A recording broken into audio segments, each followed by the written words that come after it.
Imagine if 80% of the companies no longer had to report on their sustainability impact. They could selectively disclose their ESG efforts instead of being fully transparent. Well, that's exactly what's happening under the EU Omnibus proposal in the European Union right now. And this leaves us with one single big question. Is the EU making sustainability simpler for small businesses? Or is it just giving a free pass to big businesses? In today's video, we'll break down the EU Omnibus proposal to understand what's changing, who is benefiting, is this a step forward, or just a big rollback to climate commitments? So let's dive in.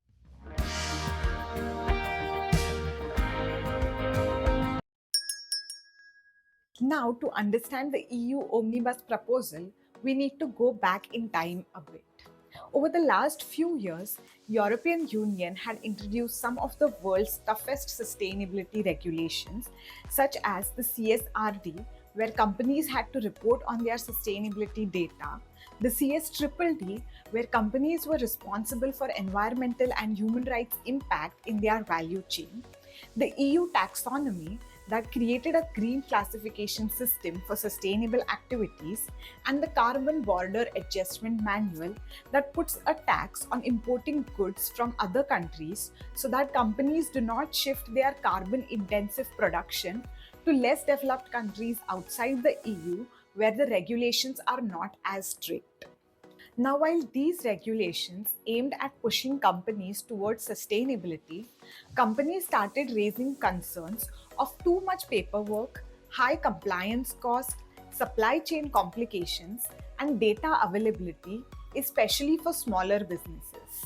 Now, that's when the EU Commission came up with the EU Omnibus proposal, which are a set of rules aimed at reducing the ESG reporting burden while keeping ESG regulations business friendly and still keeping the sustainability agenda alive. So, what exactly changed under the EU Omnibus proposal? And now, who is winning the race towards sustainability? The planet or the businesses? This opens up several questions for debate. Now, talking about the changes in CSRD. So, now companies with more than 1,000 employees and an annual turnover of more than 50 million euros only have to report on their ESG data. So, what does this mean? This means that smaller companies, especially SMEs, do not have to disclose any of their ESG data, but they can do so voluntarily. Now, this also reduces the trickle down effect from big companies to SMEs because big companies are no longer required to ask as much data from SMEs.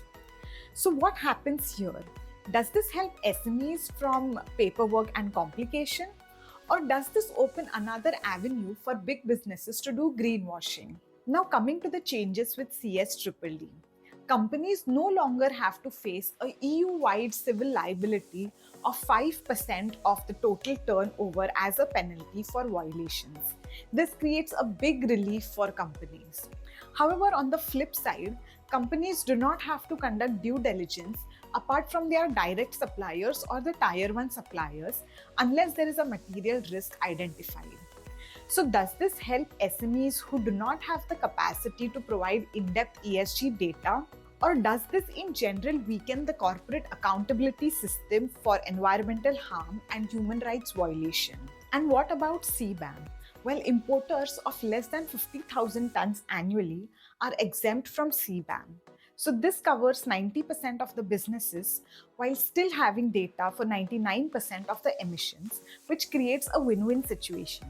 However, this still opens a point for debate whether it will keep businesses fair or open another loophole for skipping emissions related data reporting. And then the EU taxonomy. Well, companies can now partially align to the EU taxonomy rules. So, is this flexibility for business or another avenue for greenwashing? And last but not the least, the delay in sustainability regulations. So the phase 2 companies for CSRD reporting now have to report in 2027, while the phase 1 companies for CSDDD have to report in 2028. So do businesses really need this much time, or is it another delay tactic? And will climate change pause its action because companies are still adapting to these changes? Well, that's the biggest point of concern. So, with all of these changes, let's see what the EU Omnibus proposal actually means for businesses, consumers, investors, and most importantly, the planet. For businesses, less compliance burden means they save time and money due to the reduced regulatory requirements. It also provides more flexibility to businesses because now they can choose how they are reporting on their ESG and sustainability data, which provides them more room to focus on actual sustainability rather than just paperwork. For investors and regulators, this means a risk of lower transparency. Investors and regulators might now struggle to find corporate sustainability related efforts, and this can also make companies hide their environment related risks as well as their human rights related violations. For consumers, positively, as businesses now have to pay lower prices for regulatory requirements, the trickle down effect might go to the consumers, wherein they would have to pay lower prices for the products that they are purchasing. While on the other hand, with the reduced reporting requirements, consumers will have less amount of information to identify products that are really green while choosing the products of their choice. Additionally, there would be a risk for greater greenwashing as companies might make broad sustainability related statements without having proper reports to back these statements up. And now, talking the impact on the planet. Well, on the positive note, companies can now focus on the real sustainability related impact and not just be focused on compliance. However, the big question still remains. With fewer regulations, companies can walk away from reporting on sustainability related efforts, or they might just walk away from taking sustainability related efforts and reporting on their pollution, biodiversity loss, emissions. Now, this creates greenwashing avenue for companies, and in the long run, it just delays the climate action and the sustainability agenda rather than accelerating it. So, in short, the EU Omnibus proposal is a big win for businesses.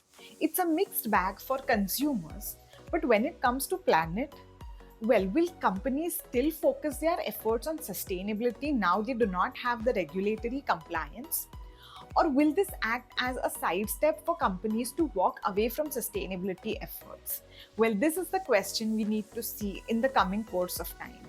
And now, the biggest problem of all this, with less number of regulations comes lesser accountability and more opportunity for greenwashing. So, what do you think? Is the EU prioritizing business over climate? Or is the EU stepping back from the huge sustainability commitments it made some time ago? Drop your thoughts in the comment below.